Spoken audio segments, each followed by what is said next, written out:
نحمدہ ونصلی علی رسولہ الکریم اما بعد اعوذ باللہ من الشیطان الرجیم بسم اللہ الرحمن الرحیم ربی اشرح لی صدری ویسر لی امری واحلل عقدۃ من لسانی یفقہوا قولی۔ السلام علیکم ورحمۃ اللہ وبرکاتہ۔ کیسے ہیں آپ سب؟ انشاءاللہ خیر و عافیت سے ہوں گے۔ اللہ تعالیٰ آپ سب کو اپنے حفظ و امان میں رکھے، آمین ثم آمین۔ 10واں پارہ سورۃ توبہ، آیت نمبر 51 to 59۔ لفظی ترجمہ: قل کہہ دیجئے، حل کیا تربصون، تم انتظار کرتے ہو بنا ہمارے بارے میں، الا مگر یہ کہ احدا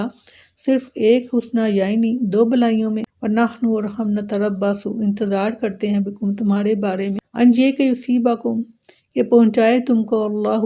بعذاب کوئی عذاب، من عندہ اپنے پاس سے، او یا بایدینا یا ہمارے ہاتھوں سے، فتربصوا سو تم بھی انتظار کرو، انا بے شک ہم بھی معکم تمہارے ساتھ متربصون انتظار کرنے والے ہیں۔ قل کہہ دیجئے، انفقوا تم خرچ کرو، طوعا خوشی سے، او یا کرہن ناخوشی سے، لن ہرگز نہیں تقبلا قبول کیا جائے گا، منکم تم سے، انکم بے شک تم کو قوم لوگ، فاسقین نافرمان۔ وما اور نہیں منع کیا ان کو، ان یہ کہ تقبلا کہ قبول کیے جائیں، منہم ان سے، نفقاتہم ان کے صدقات، الا مگر انہم یہ کہ انہوں نے کفروا کفر کیا، باللہ اللہ کے ساتھ، ورسولہ اور اس کے رسول کے ساتھ، ولا اور نہیں یاتونا وہ آتے صلاۃ نماز کی طرف، الا مگر وہم اور وہ کسالى کاہل ہیں، ولا اور نہیں ينفقون اور نہیں خرچ کرتے، الا مگر وہم اور وہ کارہون سخت ناخوش ہیں، فلا پس نہ توجب کا آپ کو تعجب میں ڈالیں، اموالہم ان کے مال، ولا اور نہ ہی اولادہم ان کی اولاد، انما سوائے اس کے نہیں کہ یرید اللہ چاہتا ہے اللہ تعالیٰ لیعذبہم یہ کہ عذاب دے انہیں، بہا ان چیزوں سے، فی الحیات الدنیا دنیا کی زندگی میں، وتزہق اور نکلے انفسہم ان کی جانیں، وہم اور وہ کافرون کافر ہی ہوں، ویحلفون اور قسمیں کھاتے ہیں، باللہ اللہ کی، انہم کہ وہ، لمنکم البتہ تم میں سے ہیں، وما اور نہیں ہوں وہ، منکم تم میں سے، منافقین کی بات ہو رہی ہے، ولکنہم اور لیکن وہ، قوم لوگ ہیں، یفرقون کہ ڈرپوک، لو اگر یجدون وہ پائیں، مل جان کوئی بچاؤ کی جگہ، او یا مغارات یا غار، او یا مدخلن گھسنے کی کوئی جگہ، تولوا تو پھر جائیں الیہ اسی کی طرف، وہم اور وہ یجمعون اور وہ رسیاں تراتے بھاگ جائیں، ومنہم اور انہی میں سے، من وہ جو یلمزوک آپ پر تان کرتے ہیں، فی الصدقات صدقات کے بارے میں، فإن پس اگر تو اگر ان کو مل جائے، منہا اس میں سے، رضو تب خوش ہوں، وإن لم اور اگر نہ یؤتو انہیں ملے، منہا اس سے، اذا اس وقت ہوں وہ، یسخطون سخت ناخوش ہوں، ولو اور اگر انہم یہ کہ وہ، رضو خوش رہتے، ما جو آتاہم اللہ دیا ان کو اللہ نے، ورسولہ اس کے رسول نے، وقالوا اور وہ کہتے، حسبنا کافی ہے ہمیں، اللہ اللہ، سیؤتینا ہمیں اور دے گا، اللہ اللہ، من فضلہ اپنے فضل سے، ورسولہ اور اس کا رسول بھی، انا بے شک ہم الی اللہ اللہ کی طرف راغبون راغب ہیں۔ فرمایا کہہ دیجئے، ہمیں ہرگز کوئی نقصان نہ پہنچے گا مگر جو اللہ نے ہمارے لیے لکھ دیا ہے، وہی ہمارا مالک ہے، اور اللہ ہی پر لازم ہے کہ ہم بھروسہ کریں۔ کہہ دیجئے کہ تم ہمارے بارے میں دو بہترین چیزوں میں سے ایک کے سوا کس کا انتظار کرتے ہو، اور ہم تمہارے بارے میں انتظار کر رہے ہیں کہ اللہ تمہیں اپنے پاس سے کوئی عذاب پہنچائے یا ہمارے ہاتھوں سے، سو انتظار کرو، بے شک ہم بھی تمہارے ساتھ منتظر ہیں۔ یہ منافقین کے جواب میں مسلمانوں کے صبر و ثبات اور حوصلے کے لیے فرمایا جا رہا ہے، کیونکہ جب انسان کو یہ معلوم ہو جائے کہ اللہ کی طرف سے مقدر کا لکھا ہر صورت میں پورا ہونا ہے، اور جو بھی مصیبت یا بھلائی ہمیں پہنچتی ہے اسی تقدیر الہی کا حصہ ہے، تو انسان کے لیے مصیبت کا برداشت کرنا آسان اور اس کے حوصلے میں اضافے کا باعث ہوتا ہے۔ سورۃ آل عمران میں فرمایا کہہ دیجئے، اگر تم اپنے گھروں میں ہوتے تب بھی جن لوگوں پر قتل ہونا لکھا جا چکا تھا، اپنے لیٹنے کی جگہوں کی طرف ضرور نکل آتے۔ سورۃ حدید میں فرمایا کوئی مصیبت نہ زمین پر پہنچتی ہے اور نہ تمہاری جانوں پر، مگر وہ ایک کتاب میں ہے اس سے پہلے کہ ہم اسے پیدا کریں، یقیناً یہ اللہ پر بہت آسان ہے، تاکہ تم نہ اس پر غم کرو جو تمہارے ہاتھ سے نکل جائے، اور نہ اس پر پھول جاؤ جو وہ تمہیں عطا فرمائے، اور اللہ کسی تکبر کرنے والے، بہت فخر کرنے والے سے محبت نہیں رکھتا۔ اور منافقین کو مزید ذہنی اذیت پہنچانے کے لیے اللہ نے کہا کہ اے میرے رسول، آپ ان سے کہیے کہ تم ہمارے بارے میں اللہ کی جانب سے 2 عظیم بھلائیوں میں سے ایک کے سوا اور سوچ ہی کیا سکتے ہو؟ یا تو ہمیں دشمنوں پر فتح ملے گی یا اللہ کی راہ میں شہادت، اور ہم تمہارے بارے میں انتظار کر رہے ہیں کہ کب اللہ تم پر کوئی عذاب بھیج دے یا ہمارے ہاتھوں تمہارا صفایا کرا دے۔ اس لیے تم بھی انتظار کرو، ہم بھی انتظار کر رہے ہیں۔ ان قریب تم ہماری خوشیوں کا مشاہدہ کر لو گے اور ہم تمہارے غم اور غم کے قصے غیروں سے سن لیں گے۔ سیدنا صہیب رضی اللہ عنہ بیان کرتے ہیں کہ رسول اللہ صلی اللہ علیہ وسلم نے فرمایا، مومن کی حالت پر تعجب ہے،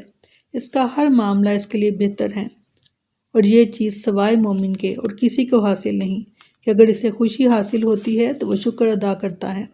اور اس کے لیے بہتر ہے، اور اگر اسے کوئی دکھ یا کوئی تکلیف پہنچتی ہے تو وہ صبر کرتا ہے اور یہ بھی اس کے لیے بہتر ہے۔ سبحان اللہ۔ سیدنا ابو ہریرہ رضی اللہ عنہ بیان کرتے ہیں کہ رسول اللہ صلی اللہ علیہ وسلم نے فرمایا،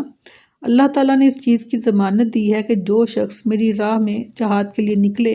اس حال میں کہ اسے مجھ پر ایمان اور میرے رسولوں کی تصدیق کے علاوہ کسی اور چیز نے جہاد کے لیے نہ نکالا ہو تو میں اسے اجر و ثواب اور غنیمت کے ساتھ واپس لے آؤں گا یا شہید ہونے کی صورت میں جنت میں داخل کروں گا۔ فرمایا، کہہ دیجیے خوشی سے خرچ کرو یا ناخوشی سے، تم سے ہرگز قبول نہ کیا جائے گا،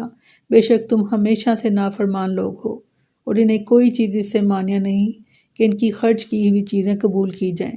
مگر یہ بات کہ بے شک انہوں نے اللہ کے ساتھ اور اس کے رسول کے ساتھ کفر کیا اور وہ نماز کو نہیں آتے مگر اس طرح کہ سست ہوتے ہیں، اور خرچ نہیں کرتے مگر اس حال میں کہ ناخوش ہوتے ہیں۔ منافقین چاہے اپنی خوشی سے خرچ کریں یا قتل کے خوف سے، اللہ تعالیٰ اسے قبول نہیں کرے گا، اس لیے کہ وہ اللہ کے نافرمان بندے ہیں۔ اور اگلی آیت میں ان کے صدقات کے عدم قبول کی 3 دلیلیں بیان کی گئی ہیں۔ پہلی، ان کا کفر اور فسق۔ دوسری، کاہلی سے نماز پڑھنا، اس لیے کہ وہ نماز پر ثواب کی امید رکھتے ہیں، نہ اس کے ترک کی سزا سے انہیں کوئی خوف ہے، کیونکہ رجا اور خوف بھی ایمان کی علامت ہے جس سے یہ محروم ہے۔ اور تیسری دلیل، کراہت سے خرچ کرنا، تو جس کام میں دل کی رضا نہ ہو وہ قبول کس طرح ہو سکتا ہے؟ بہرحال یہ تینوں جو ہیں وجوہ ایسی ہیں کہ ان میں سے ایک وجہ بھی عمل کی نامقبولیت کے لیے کافی ہے، چاہے جائے گا کہ تینوں وجوہ ہی جمع ہو جائیں تو اس کے عمل کے بارگاہ الہی میں مردود ہونے میں کیا شک ہو سکتا ہے کہ نہ تو خوشی سے خرچ کر رہا ہے، نہ وہ نماز کو خوشی سے پڑھ رہا ہے، سستی کے ساتھ پڑھ رہا ہے، اور تیسری بات کہ وہ صدقات دیتا تو ہے مگر بڑی مجبوری میں۔ فرمایا، منافقین کی وَلَا يَأْتُونَ الصَّلَاةَ إِلَّا وَهُمْ كُسَالَىٰ، یعنی منافقین کی یہ مجبوری تھی کہ وہ مسلمانوں کے ساتھ نماز ادا کریں، چونکہ وہ رسول اللہ صلی اللہ علیہ وسلم کے اس فرمان کو جانتے تھے کہ مومن اور کافر کے درمیان فرق کرنے والی چیز نماز ہے، اس لیے جو شخص نماز میں نہ آتا تو اہل ایمان کو اس کے متعلق شبہ ہوتا کہ یہ منافق ہے۔ مسلمان تو بڑے شوق اور ذوق اور محبت کے ساتھ اذان سنتے ہی مسجد کا رخ کرتے، مگر منافقین کے لیے اس وقت قدم بھاری، دل بوجھل ہو جاتے اور چہروں پر مردنی چھا جاتی۔ وہ مجبوراً آ جاتے مگر کاہل، سست اور مریل سے، محض حاضری لگوانے اور لوگوں کو دکھانے کے لیے کہ نماز میں ہم شامل ہوتے ہیں۔ منافقین کی نماز کا نقشہ کھینچتے ہوئے دوسرے مقام پر فرمایا سورۃ نساء میں، اور جب وہ نماز کے لیے کھڑے ہوتے ہیں تو سست ہو کر کھڑے ہوتے ہیں، لوگوں کو دکھاوا کرتے ہیں اور اللہ کو یاد نہیں کرتے مگر بہت کم۔ سیدنا انس بن مالک رضی اللہ عنہ بیان کرتے ہیں کہ رسول اللہ صلی اللہ علیہ وسلم نے فرمایا، منافق بیٹھا سورج کو دیکھتا رہتا ہے یہاں تک کہ جب سورج شیطان کے 2 سینگوں کے درمیان آ جاتا ہے، غروب ہونے لگتا ہے تو وہ کھڑا ہو کر جلدی 4 ٹھونگے مارتا ہے، اور اس نماز میں وہ اللہ کو بہت ہی کم یاد کرتا ہے۔ سیدنا ابو ہریرہ رضی اللہ عنہ بیان کرتے ہیں کہ رسول اللہ صلی اللہ علیہ وسلم نے فرمایا، اس ذات کی قسم جس کے ہاتھ میں میری جان ہے، یقیناً میں نے ارادہ کیا کہ میں لکڑیاں اکٹھی کرنے کا حکم دوں، پھر اذان کہی جائے، پھر میں ایک شخص کو حکم دوں کہ وہ لوگوں کی امامت کروائے، پھر میں جماعت سے پیچھے رہنے والے لوگوں کے پیچھے جاؤں اور ان کو ان کے گھروں سمیت آگ لگا دوں۔ رحمت للعالمین کا یہ غضب ہے بے نمازیوں کے لیے۔ اپنی نمازوں کو چیک کیجئے، پڑھتے تو ہیں تو کس حال میں پڑھتے ہیں۔ منافق کی نماز کا یہاں ذکر کیا جا رہا ہے، تو اپنی نمازوں کو دیکھیے اور بہترین بنائیے تاکہ ہم اس کا اجر پا سکیں۔ سیدنا عبداللہ بن مسعود رضی اللہ عنہ بیان کرتے ہیں، یقیناً ہم ایک دوسرے کو دیکھتے تھے کہ نماز با جماعت سے صرف منافق ہی پیچھے رہتا تھا جس کا نفاق معلوم تھا، یا مریض بھی 2 آدمیوں کے سہارے چلتا یہاں تک کہ وہ نماز میں با جماعت میں حاضر ہو جاتا۔ سبحان اللہ، اللہ تعالیٰ ہمیں ایسی نمازیں پڑھنے کی توفیق عطا فرمائے، آمین۔ فرمایا سو آپ کو نہ تو ان کے مال بھلے لگیں اور نہ ان کی اولاد، اللہ تو یہی چاہتا ہے کہ انہیں ان کے ذریعے دنیا کی زندگی میں عذاب دے اور ان کی جانیں اس حال میں نکلیں کہ وہ کافر ہوں۔ رسول اللہ صلی اللہ علیہ وسلم سے کہا جا رہا ہے کہ منافقین کے مال و دولت، اولاد اور ان کی دنیاوی چمک دمک کی وجہ سے آپ دھوکے میں نہ آ جائیں۔ یہ تو انہیں ڈھیل دی گئی ہے تاکہ اپنی جان جوکھم میں ڈال کر مال و دولت حاصل کریں، اس کی حفاظت کے لیے دن کا چین اور رات کا سکون کھو بیٹھیں اور اللہ کی طرف سے اس سلسلے میں مصائب اور شدائد کو برداشت کریں اور بالآخر ان کی موت کفر پر ہو جائے۔ فرمایا وہ اللہ کی قسم کھاتے ہیں کہ بے شک وہ ضرور تم میں سے ہیں، حالانکہ وہ تم میں سے نہیں، لیکن وہ ایسے لوگ ہیں جو ڈرتے ہیں۔ منافقین کو کسی حال میں بھی چین نہیں، وہ ہر وقت سہمے اور دہشت زدہ رہتے ہیں۔ ہنگامی حالات اور زمانہ جنگ میں ایک طرف تو مجاہدین کے دشمن سے مقابلے کی تیاریوں میں اسلحے کی دیکھ بھال، مرمت، خریداری میں مصروف ہوتے ہیں،